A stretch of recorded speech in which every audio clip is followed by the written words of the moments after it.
Graças a paz, meus irmãos e minhas irmãs, boa noite, que a bênção do Senhor esteja sobre todos vocês, permanecendo firme nas nossas quinta-feiras, onde buscamos promover na casa de cada um o culto doméstico. Quero trazer para vocês hoje uma reflexão no Salmo 112. Este salmo é um salmo de sabedoria, ele tem muita similaridade com o Salmo 1, por exemplo, onde ele começa falando sobre bem-aventurado o homem que teme ao Senhor, não é? Então, por ser um salmo de sabedoria, ele vai trazer para nós algumas palavras abençoadoras e também que dirige os nossos passos.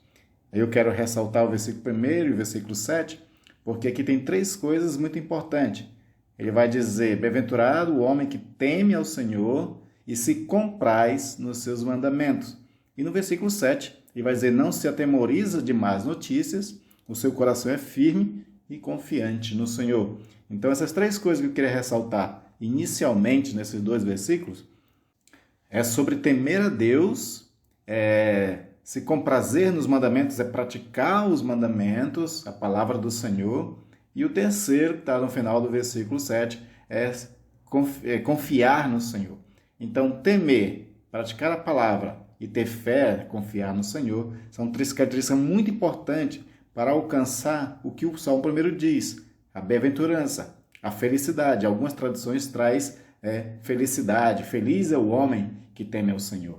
Então, de fato, vai se tornar feliz, e as características de felicidade desse que teme, desse que pratica a palavra e desse que confia no Senhor, está exposto nos versículos 2 ao versículo 9. E aí eu queria só pontuar cada um deles, porque, na verdade, a riqueza desse salmo faz com que cada ponto desses pudesse ser até uma pregação. Mas, pontuando, no versículo 2, ele vai trazer a ideia de que aquele que teme ao Senhor, que pratica a palavra do Senhor e confia no Senhor, terá uma descendência abençoada. Ele diz, a sua descendência será poderosa na terra, será abençoada a geração dos justos. Porque quando você teme e quando você vive a palavra e confia no Senhor, o seu padrão de vida torna-se um padrão abençoado e abençoador para os seus. Você se torna um exemplo para os seus, da sua descendência, para os seus filhos, netos, porque você vai ser sempre aquele modelo de temer a Deus, de viver a palavra, de praticar essa palavra, uma palavra que é de sabedoria. A Bíblia tem muita sabedoria. Quando a gente vive essa sabedoria da Sagrada Escritura, a gente vive de uma forma melhor, e confiar, porque é muito importante confiar, ter fé em Deus diante das dificuldades que assolam nossas vidas. No versículo 3, ele vai trazer mais coisas que é resultado daquele que teme a Deus, que confia em Deus, que pratica a palavra, que é ter prosperidade e riqueza. O versículo 3 fala isso. Na sua casa, a prosperidade e riqueza, e a sua justiça permanece para sempre. O livro de Provérbios, por exemplo, traz muita sabedoria que pode ser aplicada a negócios, inclusive administração de recursos, e a gente praticando essa sabedoria da palavra de Deus, sendo honesto e fazendo tudo direitinho, isso pode fazer com que a pessoa prospere também e, de fato, tenha uma casa abençoada na ordem financeira. O versículo 4 vai falar sobre luz nas trevas, ou seja, quando as coisas estão difíceis, Deus ele torna aquela luz que clareia, traz soluções e mostra caminhos para que a gente possa sair dessas trevas, que trevas aqui pode ser o símbolo de uma situação muito difícil que a gente esteja passando, e aí a gente precisa da luz do Senhor para sair desse momento. E aí a consequência é, ele nos torna benigno, misericordioso e justo, quando a gente caminha em direção dessa luz, e quando essa luz, para nós, ela realmente nos ensina aquilo que Deus quer que nós venhamos a fazer e praticar em todo momento. O versículo 5 e 9 traz a ideia da generosidade. Diz assim, ditoso o homem que se compadece e empresta, ele defenderá a sua causa em juízo. No versículo 9 diz, distribui, dá aos pobres, a sua justiça permanece para sempre e o seu poder se exaltará em glória.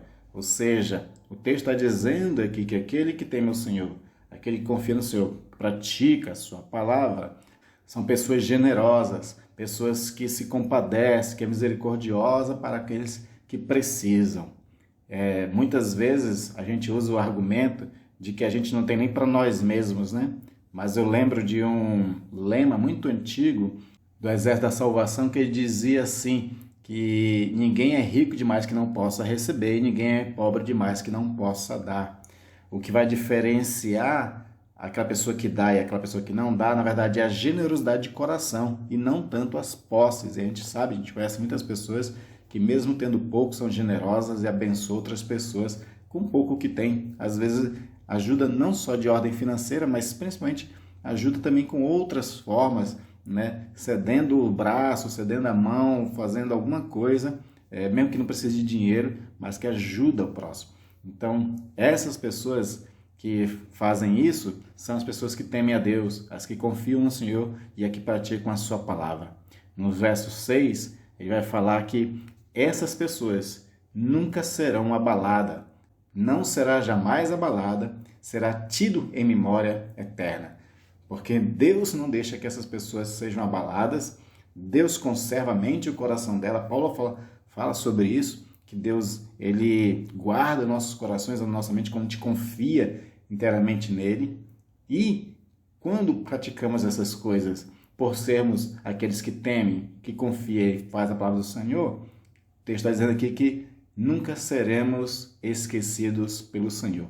O texto diz, será tida em memória eterna. Deus sempre se lembrará de nós.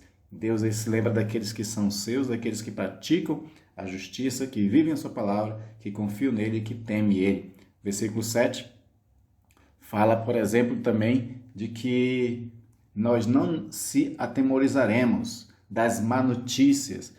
Pelo contrário, nosso coração permanece firme e confiante no Senhor, né? Nós vivemos um momento de más notícias. Os jornais hoje só trazem mais notícias.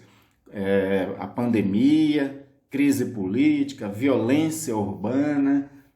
As más notícias é o que mais temos hoje.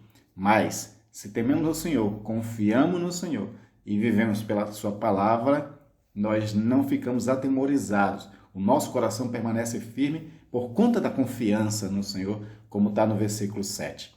E no versículo 9, como eu já falei, fala dessa generosidade, ligado lá com o versículo 5, mas o versículo 10 traz o contraponto. O versículo 10 vai abordar a questão daquele que não teme a Deus, daquele que não confia no Senhor, daquele que não pratica a palavra. Como é que essas pessoas que são assim? Vai dizer o perverso. Chama de perversa as pessoas que não temem, que não confiam no Senhor e que não praticam a sua palavra. E o perverso, quando vê o justo que vive essa vida bem-aventurada, ele vê e se enraivece, diz o versículo 10. Ele range os dentes de raiva e se consome, né, de pensamentos maldosos. Mas o desejo dos perversos perecerá, isso que finaliza o versículo 10. Ou seja, se ele deseja algum mal contra nós, vai perecer o objetivo dele. Porque Deus guarda os seus, Deus protege os seus. Isso é uma coisa maravilhosa que nós podemos confiar no Senhor. Então, como você já leu logo no começo desse culto, né, doméstico, lê novamente agora, depois dessa breve reflexão, e extrai essas riquezas desse salmo e aplique ela para a sua vida, temendo, confiando e obedecendo a palavra do Senhor, para desfrutar as características de uma pessoa justa, do bem-aventurado do Senhor. Deus abençoe todos e tenha um ótimo final de semana.